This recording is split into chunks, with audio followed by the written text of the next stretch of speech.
First year آج ہم پڑھیں گے تیسرا چیپٹر جس کا نام ہے ریاست۔ ریاست کا تصور جو ہے چند ہزار سال پہلے منظر عام پر آیا۔ قدیم یونانی ریاستیں جو تھیں وہ حضرت عیسیٰ علیہ السلام کی ولادت سے 300-400 سال پہلے تھی۔ اس سے پہلے ہم دیکھیں تو بیٹا یہ لوگ جو تھے وہ قبائلی زندگی بسر کرتے تھے۔ قدیم یونانی ریاستیں جو تھیں وہ الگ الگ آبادیاں تھیں۔ اس کا مطلب ہے کہ اگر ہم یونان میں دیکھیں نا تو یونان کی تقریباً میں نے پہلے چیپٹر میں بھی آپ کو بتایا تھا کہ ان کی 158 ریاستیں تھیں جسے ہم کیا کہتے تھے، شہری ریاستوں کے نام سے یاد کرتے تھے۔ اب جو ہی ریاستیں جو ہیں وہ خود مختار ہوتی گئی تو انہیں ان ریاستوں کو سٹیٹس کا نام دے دیا گیا۔ اب ہم آتے ہیں ریاست کی ڈیفینیشن کی طرف، جس میں ارسطو جو ہے وہ کہتا ہے کہ خاندانوں اور دیہاتوں کا ایسا اجتماع جس میں افراد خود کفیل اور خوشیوں بھری زندگی گزاریں ریاست کہلاتا ہے۔ برجس کہتا ہے ریاست افراد کا ایک گروہ جسے منظم یونٹ کہا جا سکتا ہے۔ یہ بیٹا جو ڈیفینیشنز ہیں نا یہ آپ نے ایسے جوں کی توں ہی یاد کرنی ہے، ان کو آپ نے آگے پیچھے نہیں کرنا۔ اب ووڈرو ولسن کیا کہتا ہے، افراد کا کسی مخصوص علاقے میں قانون کی خاطر منظم ہونا ریاست کہلاتا ہے۔ گارنر کہتا ہے ریاست افراد کی ایک ایسی تنظیم کا نام ہے جو مخصوص علاقے پر قابض ہو، بیرونی کنٹرول سے آزاد ہو اور وہاں ایک منظم حکومت قائم ہو، ایسی حکومت جس کی اطاعت حکومت کی اکثریت عادتاً کرتی ہو۔ یہ ساری کی ساری ڈیفینیشن جو ہیں وہ آپ نے اچھے طریقے سے جیسے ایک ایک لائن پر مشتمل ہے بیٹا یہ آپ نے ایسے ہی یاد کرنی ہے۔ اب ہم آ جاتے ہیں ریاست کے لازمی عناصر پر، یعنی ریاست کے عناصر جو ہیں وہ کتنے ہیں۔ ریاست کے عناصر ہم دیکھیں تو 4 ہیں: آبادی، علاقہ، حکومت اور اقتدار اعلیٰ۔ اب آبادی کی طرف آئیں تو بہت سے مفکر جو ہیں ان کی مختلف رائے ہے۔ کچھ لوگ جو ہیں وہ کہتے ہیں کہ ریاست کی آبادی جو ہے وہ چند ہزار افراد پر مشتمل ہونی چاہیے، کچھ کہتے ہیں کہ کروڑوں افراد جو ہیں اس میں بستے ہوں۔ اگر ہم دیکھیں تو چائنا اور بھارت کی آبادی جو ہے وہ 1 ارب سے بھی کہیں زیادہ بڑھ گئی ہے۔ ماہرین نے ایک فارمولا جو ہے وہ اس کو تسلیم کیا ہے کہ آبادی جو ہے اس کے وسائل کے مطابق، یعنی جو ملک جتنا بڑا ہے اس کے وسائل جتنے ہیں اسی لحاظ سے آبادی جو ہے وہ ہونی چاہیے۔ جیسے افلاطون ہے وہ کہتا ہے کہ ایک مثالی ریاست کی آبادی جو ہے وہ 5040 پر مشتمل ہونی چاہیے، لیکن اگر ہم دوسرا مفکر جو ہے روسو کی بات دیکھیں تو وہ کہتے ہیں کہ مثالی آبادی جو ہے کم از کم 10,000 پر مشتمل ہونی چاہیے۔ اس کے علاوہ جدید ریاستوں میں افلاطون اور ارسطو کی شہری ریاست کا تصور بہت بڑی ریاست ہے، لیکن اب ہم یہ کہہ سکتے ہیں کہ آبادی نہ تو زیادہ ہو اور نہ ہی کم، بلکہ ملکی وسائل سے مطابقت رکھتی ہو۔ اس حساب سے ہم آبادی جو ہے ہوگی، اور وسائل زیادہ ہوں گے تو اس کے حساب سے ہی اس کی آبادی زیادہ ہونی چاہیے۔ اب دوسرا اس کا عنصر آ جاتا ہے علاقہ۔ علاقے کے بغیر جو ہے وہ ریاست کا تصور نہیں ہے۔ ریاست ایک ایسا ادارہ ہے جس کی سرزمین لازم ہے۔ آج ہم اگر دیکھیں تو فلسطین پر اسرائیل کا قبضہ ہے۔ اسرائیل ایک ریاست ہے۔ 1948 سے پہلے یہودی ایک منظم اور امیر قوم تھے، ان کی مضبوط تنظیم تھی اور کئی ممالک کی معیشت پر چھائے ہوئے تھے، لیکن اب اگر ہم دیکھیں تو اتحادیوں نے مل کر فلسطین کی سرزمین پر قبضہ کرنے میں اسرائیل کو مواقع فراہم کیے ہوئے ہیں۔ آج بھی دنیا کی بہت سی آبادیاں جو ہیں وہ کچھ کم رقبوں پر مشتمل ہیں۔ جیسے اگر ہم دیکھیں مناکو ایک مکمل ریاست ہے لیکن اس کی آبادی اور رقبہ جو ہے بالکل معمولی سا ہے، جیسے 13 مربع کلومیٹر ہے۔ اب بہت سی آبادیاں جو ہیں، ریاستیں جو ہیں وہ بہت بڑی بھی ہیں، لیکن ریاست ایک طاقت کا نام ہے۔ جیسے دنیا کے بڑے بڑے علاقوں میں ہم دیکھیں روس، برازیل، امریکہ، چائنا، اس میں رقبے بھی زیادہ ہیں، ان کی آبادی بھی زیادہ ہے، ان کے پاس علاقہ بھی زیادہ ہے۔ تیسرے نمبر پہ بیٹا آ جائیں گے ہم حکومت کی طرف۔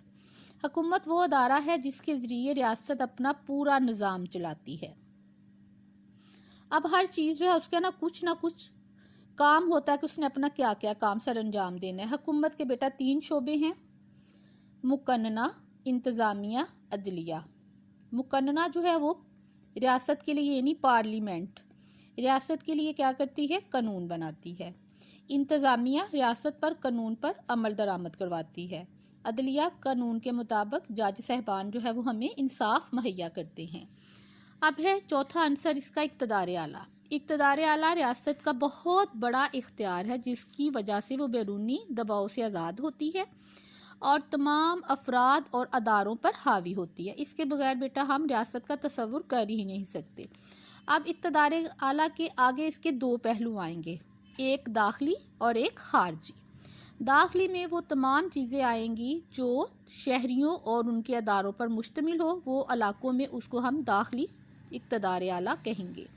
خارجی وہ ہوتا ہے ریاست کا بیرونی دباؤ سے آزاد ہونا، خارجی اقتدار اعلیٰ کہلاتا ہے۔ جب کسی علاقے کے باشندے کسی دوسرے علاقے کے باشندے کے حکم کے تابع ہوں تو وہ علاقہ ریاست نہیں کہلاتا۔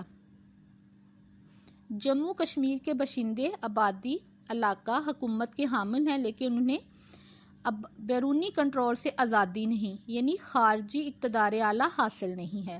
خارجی داخلی اقتدار اعلیٰ کا موجود ہونا آزاد اور خود مختار ریاست کے لیے ایک لازمی شرط ہے۔ اب یہ ریاست کے عناصر جو ہیں وہ چار ہو گئے، آبادی، علاقہ، حکومت اور اقتدار اعلیٰ۔ اب بتاتے ہیں کہ ریاست کی ابتدا کا نظریہ جو ہے وہ صحیح طور پر کون سا ہے، تاریخی یا ارتقائی، کس نظریے کو ہم مانتے ہیں کہ یہ نظریہ جو ہے وہ بالکل ٹھیک ہے۔ اب یہ نظریہ جو ہے وہ کہتے ہیں 20ویں صدی میں بہت مقبول ہوا۔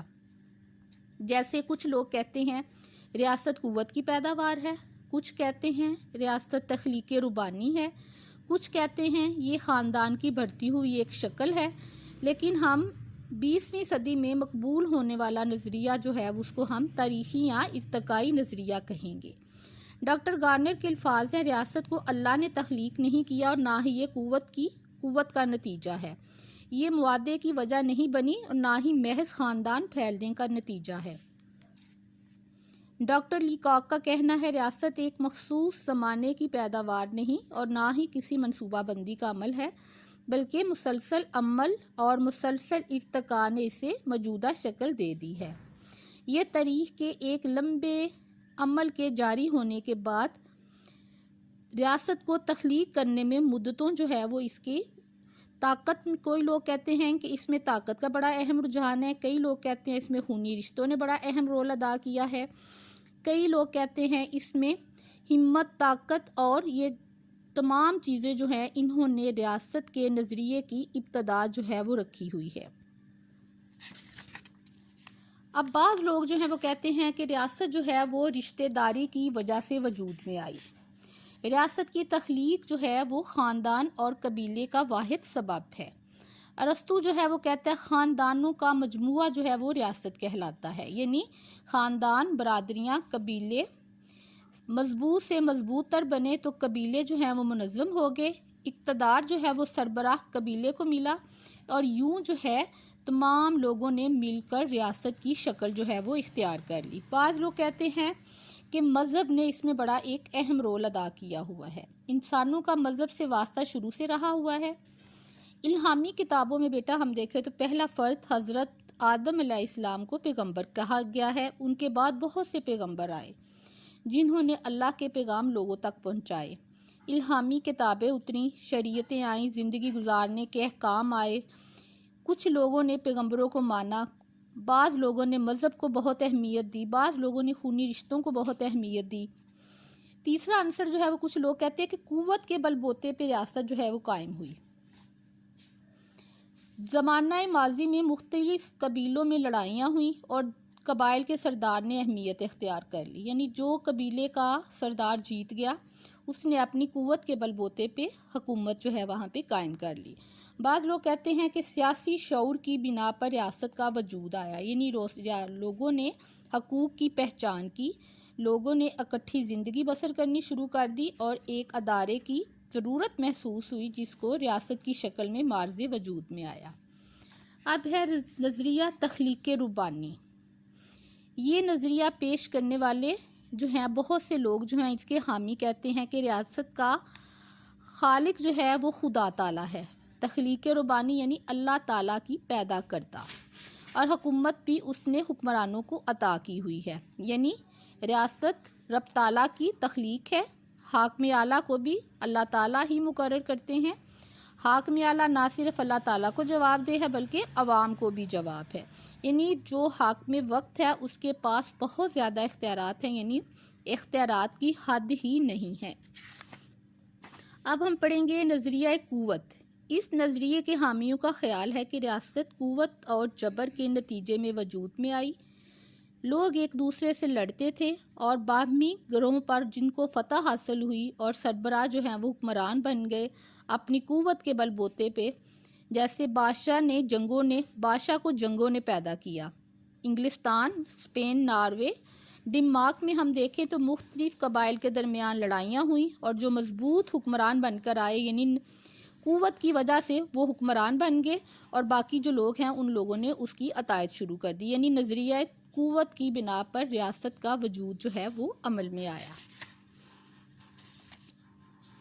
چلیں ٹھیک ہے، آج کے لیے اتنا ہی کافی ہے، باقی کل ہم پڑھیں گے۔